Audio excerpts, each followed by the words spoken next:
The 2016 public sector campaigns is a great way for your organization to become involved in other campaigns besides the combined federal campaign, that you can get exposure and gain new revenue for your organization. The process is fairly simple, and we'll walk through each and every step that you need to take. So if you recall, in the fall, you completed the membership and the combined federal campaign applications.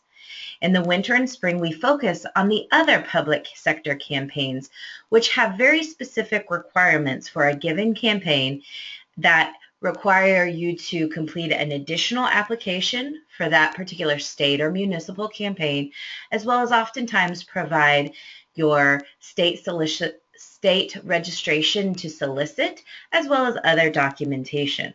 So let's walk through what the process will look like. Each Tuesday, into your inbox, you'll receive the Member Connection Update. This provides you a list of the open campaigns and the associated deadlines with each campaign. A couple of pieces of information to remember is that you only need to provide us the materials that are unique to the campaign. So if a campaign requires a 990 and states that in their application, but we've collected it from you during the fall annual application process, you do not need to resubmit that.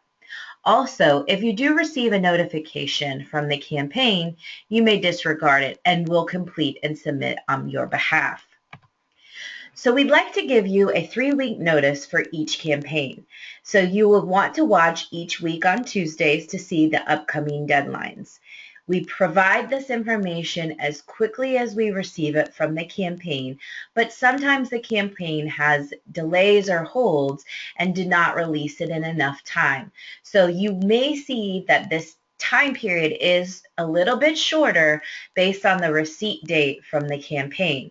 But the goal is always to provide your organization 3 full weeks to complete the applications. Once you receive the Member Connection Update on Tuesdays or at any time, please go to healthcharities.org/member resources. Here you will find the current opportunities or open campaigns that are listed in the Member Connection. You will want to click on the download the spreadsheet to find those unique opportunities. Also on this page, we've provided to you a list of last year's campaigns, including the deadlines and requirements. We provided this again here on the member resource page for planning purposes.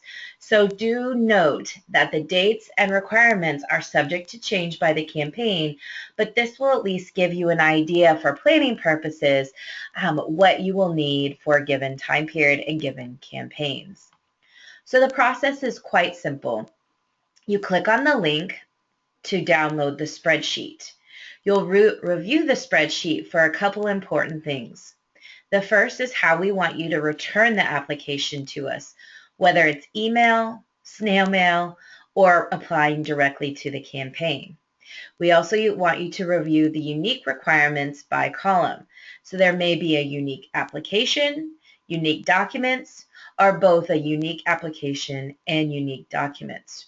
Remember, there is no reason or no need for you to submit documents that you've submitted in the fall, like the 990 or audit. We'll have those on file and submit those on your behalf. Also, make sure to review last year's planning tool now to get a jump start on planning. So this is a sample of what the spreadsheet will look like. You want to pay attention to the first column, which is the deadline, and that's the date the application is due to us. We also have the application period. So this will tell you how long the application will be open. Again, we like to provide at least 3 weeks for you to have this, or 3 weeks to provide you the opportunity to complete the application, but some campaigns do have a quick turnaround as they may provide it only 2 or 1 week in advance. The application form, this is how we want you to return it. So you can see for the Utah State campaign, we simply want you to complete the form and submit it to us via email. In this example, the Mecklenburg County campaign requires you to go to the campaign directly to complete the profile and the application. Whereas the Oklahoma State campaign requires original signatures, so you must mail it back to us. So we want you to pay attention to this column to know exactly how you are to submit the actual application. The following column and any subsequent columns tell you exactly the specific items that are required for a given campaign. So Utah and Mecklenburg have no specific requirements, but the Oklahoma does. And we've provided the link here for you to have your updated registration to solicit. So this is just a sample of the form or the table, and you will note that some campaigns have lots of unique requirements, and they may go for several columns to the right. We want to be able to answer any questions that you may have, so feel free to email us at memberconnection@healthcharities. Please stay tuned to the Member Connection updates on Tuesdays at 10 so that you can have access to these campaigns as they become available.